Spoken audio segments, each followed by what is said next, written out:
Hirsch, and this is EdCast, a program created and produced by educators for everyone interested in education. This month, EdCast is presenting a special multi-part report on the controversial admissions to New York City specialized high schools. Approximately 30,000 students a year apply to these schools, but only 6,000 are admitted. With entrance determined solely by scores on an exam, known as the Specialized High School Admissions Test, or SHSAT, the student body at these schools is only 10% Latinx and Black. This population is far from representative of the 70% Latinx and Black students who attend New York City public schools. The mayor's new proposal to change admissions criteria for the specialized high schools would do away with the exam and is met with the expected outcries. EdCast will examine the many issues surrounding these schools, from their purpose to admission criteria. We will look at the exam itself and speak with a variety of stakeholders, including parents, teachers, and alumni. Whatever your position, we think you will find these conversations enlightening and provocative. Now on EdCast, who belongs in New York City's specialized high schools? Because so few Black and Latinx students gain admission to the specialized high schools, the mayor and chancellor are calling for sweeping changes to their admissions criteria. Foremost of these is eliminating the use of the specialized high schools admissions test, currently the sole means of entering these selective schools. Joining me to discuss some of the issues surrounding specialized high schools admissions are Shino Tanikawa and Jonathan Halabi. Shino Tanikawa serves on Community Education Council District 2, where she advocates for small class size, school funding, holistic assessment, and school integration. She also co-chairs the Education Council Consortium and serves on the school's diversity advisory group. Jonathan Halabi is a mathematics teacher at the High School for American Studies at Lehman College, a top-ranked specialized high school and one of the most popular with educators and students. He is a founding teacher at the school, UFT chapter leader, and member of the UFT Executive Board, High School Division Integration Advocate. Thank you both for taking the time to speak with us today on what has become a very hot issue. So the first thing I want to ask both of you, the key question, I guess, is there a place for a specialized high school? Should we have them? That is a great question. And to be honest, when the mayor first released the proposal last year, I was hoping for that to be the discussion that we could have. So what is your feeling on that, if you wanted that?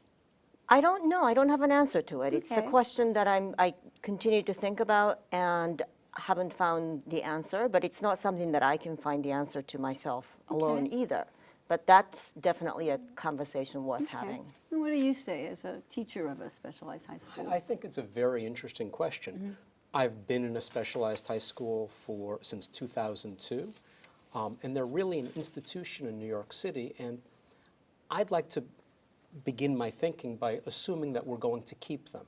But maybe there is another discussion to be had about whether or not there is a place for one. But assuming that there is, I think there's still a lot to be said. Okay. Now, Chancellor Carranzas really roiled things up by saying that no one group should have a monopoly on admission to these schools. And many, I believe, took that as a reference to the many Asian students who passed the test and are admitted into these schools. And there was a lot of anger about this. So what was your take on that? I do find that comment to be rather divisive. I personally don't like being labeled as part of this monolithic group that owns anything, because if you look at the history of Asians in this country, we have been oppressed. We've been lynched, we've been murdered, we've been imprisoned. So there is that history of struggle for Asian people. And to say Asian, there is a huge number of different cultures, languages within that monolithic label. So that alone doesn't sit right with me to start with. But I have to say, I had a conversation with the chancellor maybe 3 months after the proposal came out. And he actually did his homework, and he understood why we were upset by that comment. And his tone was very different What when I had talked he to him. not known when he made that comment that he now knows, when you said he changed his tone? My guess is that he probably didn't understand the position of Asian students in this society and the public school system. You saw Because them as more privileged. Is that what you're saying? Or? I think we may be considered privileged just because we tend to score high on standardized tests. We are often ignored, so people don't think about us at all. Or we get lumped in with white students because of our academic performances as measured by existing metrics. So I don't think he actually was thinking about Asian students as a distinct group of people with our own struggles and challenges that are usually ignored by the Now, system. you've alluded to the proposals and the changes, so let's get right to them, and I want to ask you both what you think. The mayor and the chancellor's proposal, briefly put, is that he will eliminate the SHSAT, and he will pick the top 7% performing students at each middle school across the city, and there will also be some kind of formula where they weigh their GPA top 7% and their scores on the ELA, on the state exams. So that's a big change, I think, and I want to ask you both what you think about. John, let me start with you. You teach at a school that would be greatly affected, I think, by this kind of change. So what's your thought? It absolutely would be. The first reaction I have is that we need to change how things are. The High School of American Studies was founded in 2002, and we were an amazingly integrated school. But over the past 17 years, we've become a majority white, majority Manhattan school. We've lost diversity, we've lost richness, we've lost these great interactions between kids. This plan. But you had the test in 2002. But we had a very different student body. The effect of the amazing upsurge in test prep, both for the SHSAT and in other middle schools for the state tests, because the stakes for those state tests have risen, have completely changed the demographic of our school. And now we have a school that doesn't have it's not a clash, but the interaction of cultures, of experience, of background. Every classroom has lost something. That 7% plan, I don't know if it's the right plan, but I know it's much better than what we have now. Okay. We can't have a monolithic specialized high school. Now, what do you think of the plan? I don't know if 7%. It will affect Asian students for sure. There will Right. be fewer admitted under this Yes. plan. Okay. So the 7% and the Discovery Program, I don't know enough about the impact of the plan to know whether it's a good plan or not. I do know that personally, I don't believe in a single test admission. Okay. So getting rid of the single test admission to me is a good plan. But whether the mayor's plan is the right way to go or not, I don't know. And also what the mayor's plan does not address are the Asian students who will end up losing seats Right. through the plan. course So they there is nothing that addresses their needs. And I think that needs to be addressed. No. Let's go then back again to a school like High School for American Studies. I've heard students say that High School for American, these specialized high schools can be tougher than college, that they worked harder in high school and that the level of the work that they did was very advanced. So my big devil's advocate question is, well, if I'm looking at the top 7% from middle schools across the city, there is huge divergence in the middle schools across our city and how students are, grades obviously are subjective anyway, and a grade in one place is not the same as a grade in another. So you know already that you're not going to be having the same, and right now there are currently maybe 20 middle schools that feed into all the specialized high schools, and now we're broadening that. So you're going to be getting students who clearly come with different capabilities because you're taking the 7% from all middle schools, and the ELA exam, which we have taken a look today, looked at the SAT versus the ELA. The ELA exam is not as difficult as the SHSAT. So you are going to be getting different kinds of students. Will they be able to perform as well in the current curriculum at the High School for American Studies? They will not be able to test as well as the current students. To get in or once they're there? Either, because all the SHSAT does is measure their ability to test. We have students who we know when they come in can get high test scores. We don't know what their work habit is. We don't know how creative they are. We don't know how hard they work. We don't know any of the. If you told me that you had a middle school somewhere, could be near here, that rarely gets anybody into a specialized high school, maybe there's real disadvantages in that school, but a student in that school got to the very top of that school, I can tell you that that kid works hard, and when they come to us, wherever there are academic gaps, we can make them up. With that aptitude, with that attitude, we can really make the difference. Somebody who never worked hard but gets a high test score, they can still be a really good kid, but they're never, that's not something that we're going to be Okay. really good at changing. So on the contrary, I don't think it would make us weaker. I think it would make our schools stronger to have the mix of kids from lots of backgrounds who know what hard work is. And will you there's be no way able to be at the top do of the that. same level of material that you're giving now? Or will you I think so? believe so. We had kids we were majority Bronx when we opened, and we did the same level of material. But those students, you said, got in with a pass on the SHSAT. But those students today wouldn't get in How do you know that? because they're not getting in. There's So, not all some, right, so there's you're not saying some the difference magic is- so dust you're that got saying- spread in the Bronx that made everybody Okay, slow. so you're saying the difference is what? Is the test prep? The test prep. Okay, is the test prep. And what's your feeling about the test prep? Asian students, we hear, do a lot of test prep. Is that true? Is that the real reason why they get in? I am totally not a test person, so I don't have any firsthand experience with test prep, but that is what I hear. I've heard from many families that they actually start investing in test prep in 6th grade. They give up their Saturdays, Sundays doing test prep school, cram school. They give up their summers doing test prep. So I think that is what's happening with many families. I don't know the extent of that intensive test prep. But I agree with Jonathan that I think there are students who are capable in every middle school in the city. There's this rhetoric of if you are a student in a predominantly Black and Latino community that is low income, then these students are not capable. I don't know what that is based on. I've met many students from these neighborhoods, and they are capable. They have the capacity to learn. They may not have the same vocabulary as somebody who grew up in a more affluent neighborhood, but that's not about whether these students are capable of learning or not. Of course, that raises a whole, there's so many issues that get raised here, because obviously, yes, we're never going to be able, under this current system, enroll all the students who are capable.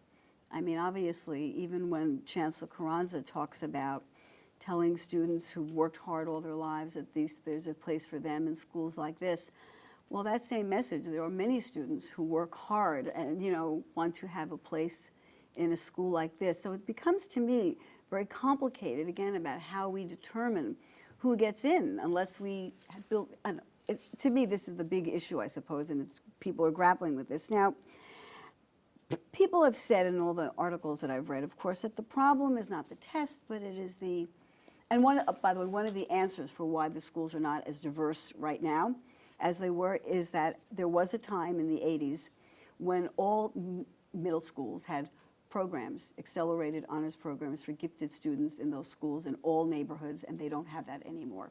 And they funneled those programs out of those schools and put them only in selected middle schools. And many people feel that that is a key reason why what you experienced, that lack of diversity, that there was no longer a way to give capable students added enrichment and make them better students. So I'm not sure if that may be something you want to look into, but it's certainly one of the arguments that are being given. We also know that there's an achievement gap between Black and Latinx students and white and Asian students. Do you think that factors into what the incoming classes look like at these schools? Is that one of the reasons? Not just the test prep, but there are just not as many students who do well to go into the schools? I mean, there is a big achievement gap. But I guess the mayor's plan is looking at the top 7%, Okay. right? So theoretically, by doing that, you're narrowing the achievement gap. But I also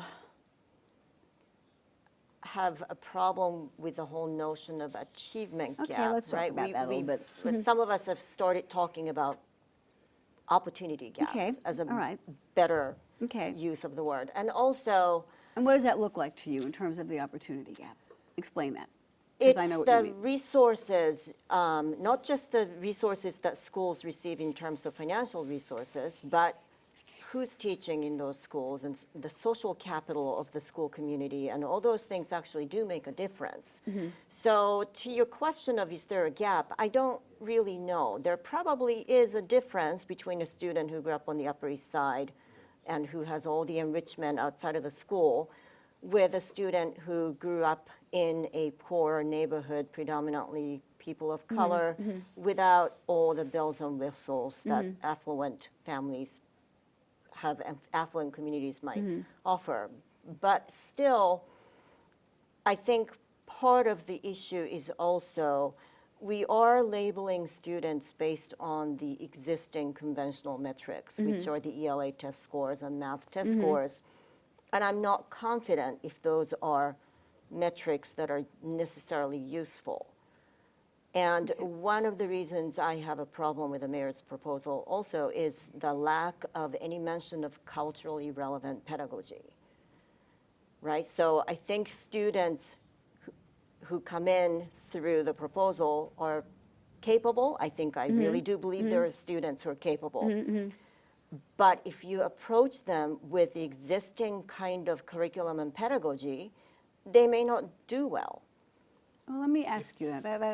Okay, so if what do I you could think respond. of that? Well, Sure. one thing that's happened is the Department of Education has decided to pilot implicit bias training, and our school in the specialized high schools, I think Brooklyn Tech is the other one where they were piloting. We're going to be What doing does it that in the mean? spring. Just to explain Well, to our I'm going viewers, to I'm going to find out. Okay. The principal experienced it and thought it was very useful, and we're going to try it as a school, the entire school.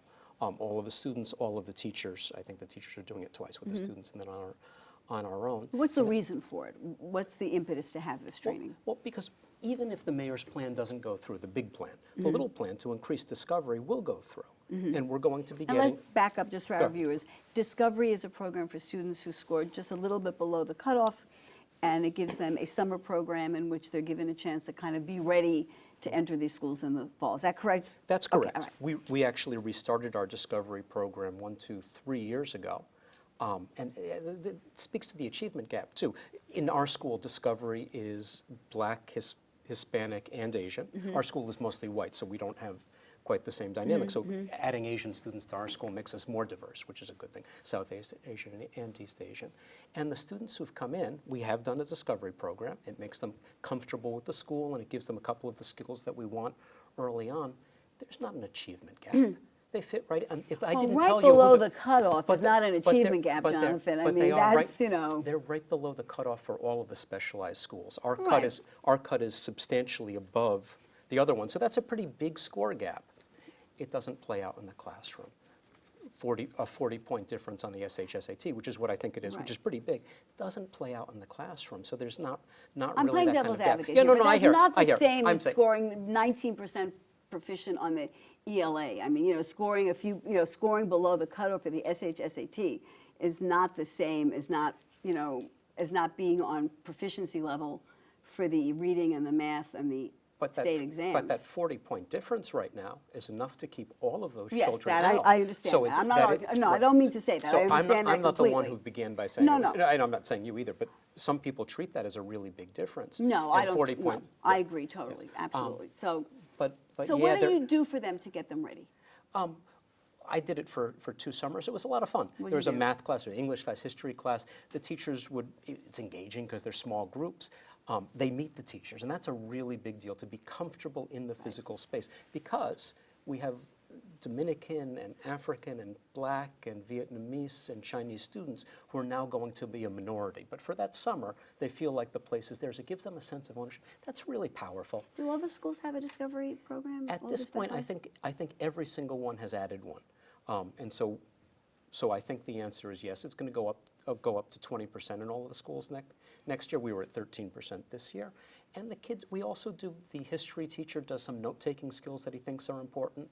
I do a little bit of, I didn't do it last summer, but the previous summers, a little bit of working with abstract stuff in math so they don't solve algebra using arithmetic, to sort of break that through, and some fun games and activities. They do a little bit of research. The research teacher did a little genealogy project, so they get used to some of those skills. I don't know that we're really bridging much of a gap, but we're making them comfortable, we're making them ready. Is that a better approach from your perspectives than the mayor's proposal to increase the discovery programs?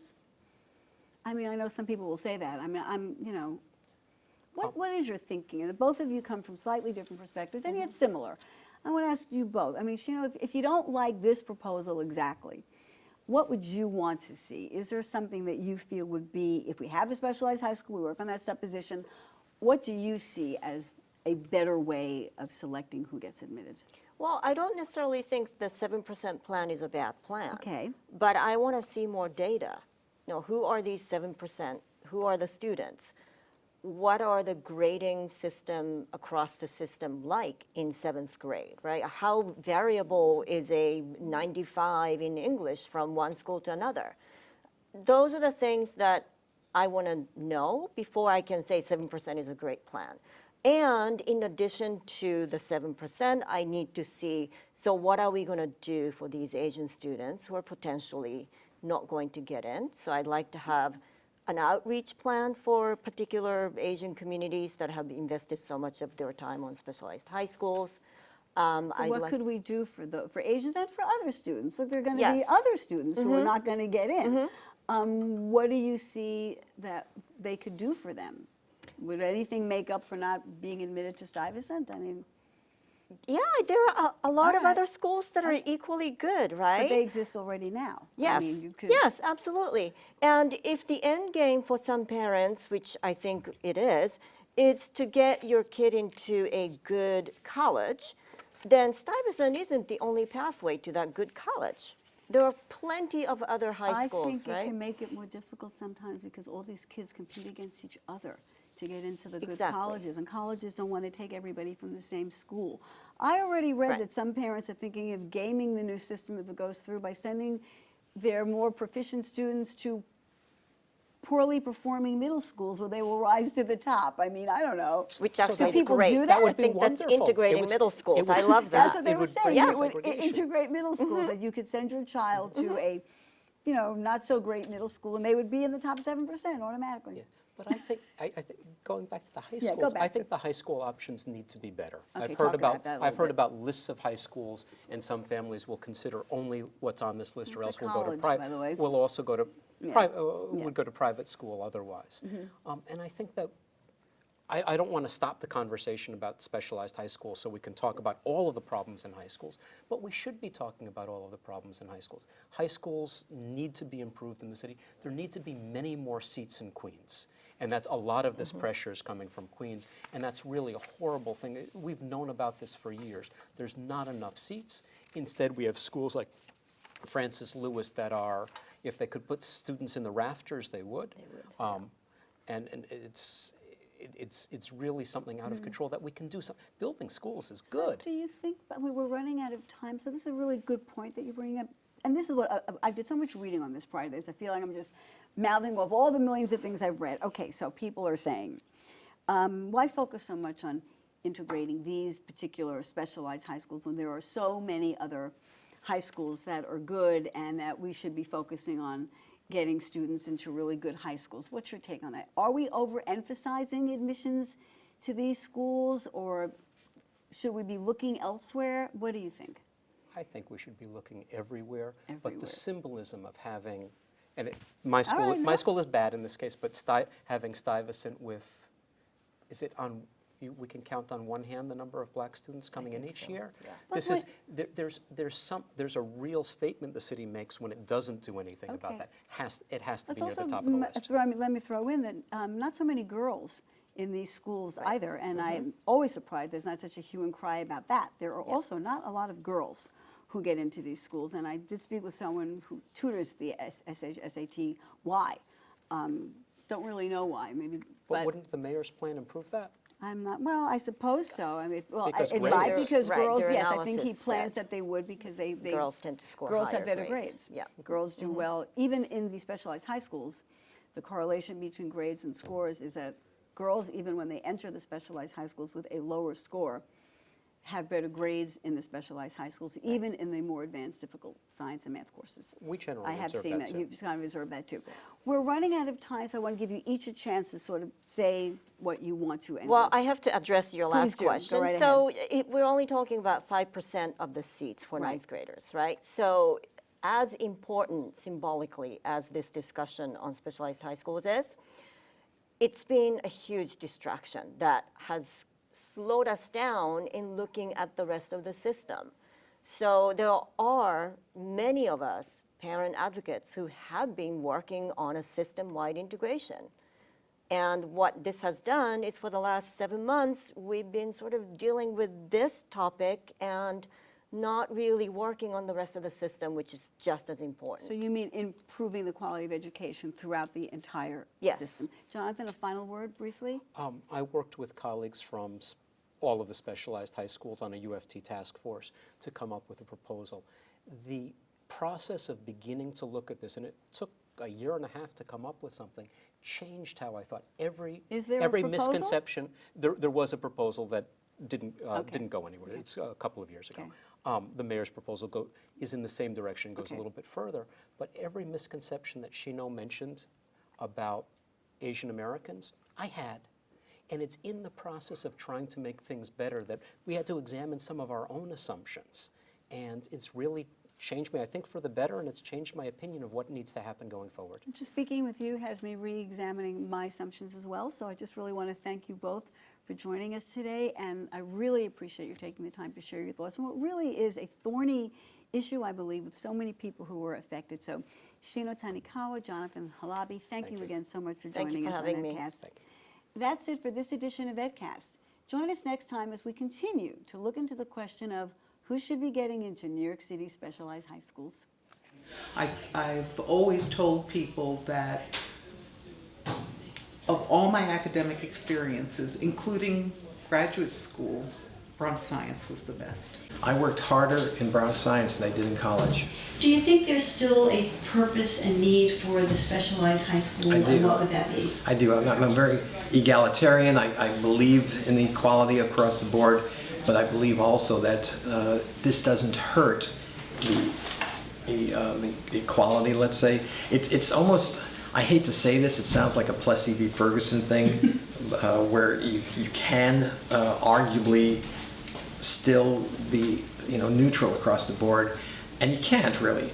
But it's almost like you need to take people with special needs and help them and separate them. And here it's the opposite. You have to let some people shine, and I don't think in a regular setting people would achieve the same thing, because here you're allowed to just, or it's expected of you to achieve above and beyond, and it's a fulfilling experience. We'd like to hear from you. Please send your thoughts and comments to cunyedcast@gmail.com. Even now, when I tell people I went to Bronx Science, they're like, oh my God, Bronx Science. It's like amazing, that people react like that to, when they hear the name Bronx Science.